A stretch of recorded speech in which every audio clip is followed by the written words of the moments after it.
PTV news కి స్వాగతం. ఇక డీటెయిల్స్ చూస్తే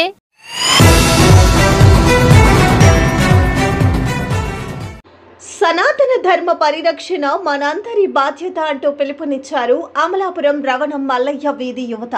కోనసీమ జిల్లా అమలాపురం దసరా ఉత్సవాలకి దేశవ్యాప్తంగా పెట్టింది పేరు.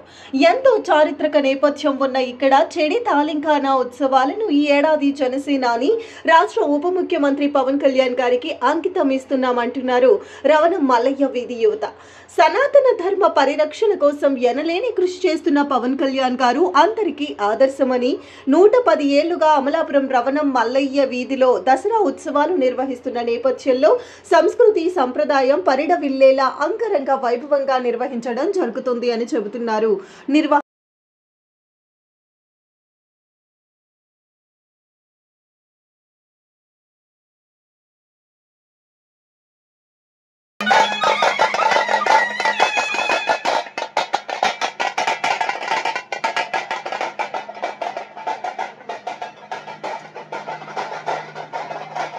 అందరికీ నమస్కారం అండి.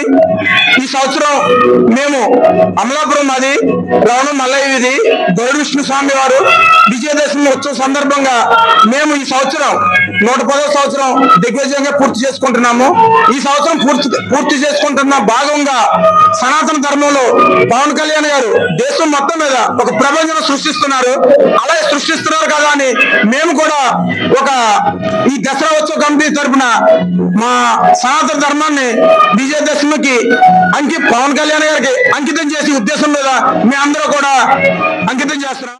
అందరికీ నమస్కారం అండి.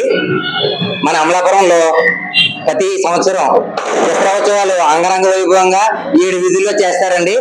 ఆ సందర్భంగానే రవణం మల్లయ్య వీధిలో 110వ సంవత్సరం దసరా ఉత్సవాలు ఇవాళ స్టార్ట్ చేశారండి, జరుగుతున్నాయి. ఏదైతే ధర్మ పరిరక్షణ, సనాతన ధర్మ పరిరక్షణ అయితే ఏదైతే ఉందో పవన్ కళ్యాణ్ గారు దానికి చాలా ఓపికగా చాలా కృషి చేస్తున్నారు. ఆ కృషికి ఫలితంగా మేము కూడా ఈ 110వ సంవత్సరం సంబంధించిన దసరా ఉత్సవాలని పవన్ కళ్యాణ్ గారికి అంకితం చేస్తున్నాము. అలాగే ఈ రోజు సాయంత్రం రంగరంగ వైభవంగా ఎన్నో సాంస్కృతిక కార్యక్రమాలు కూడా నిర్వహించడం జరుగుతుంది. సిడి తెలంగాణలో ప్రసిద్ధి చెందింది కోనసీమ దసరా అంటే. అందరూ తప్పకుండా వచ్చి వీక్షించాలని మరీ ప్రార్థిస్తున్నాం. జై జనసేన, జై జనసేన, జై జనసేన, జై జనసేన, జై జనసేన, జై పవన్ కళ్యాణ్, జై పవన్ కళ్యాణ్.